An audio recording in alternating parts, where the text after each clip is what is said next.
సవ్వడి ఒకటే కంగారు.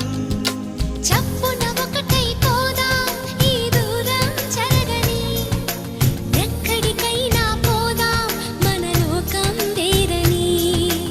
ఎవ్వరికి ఏ మాత్రం కనిపించం పొమ్మని, ఆ క్షణమే మన కోసం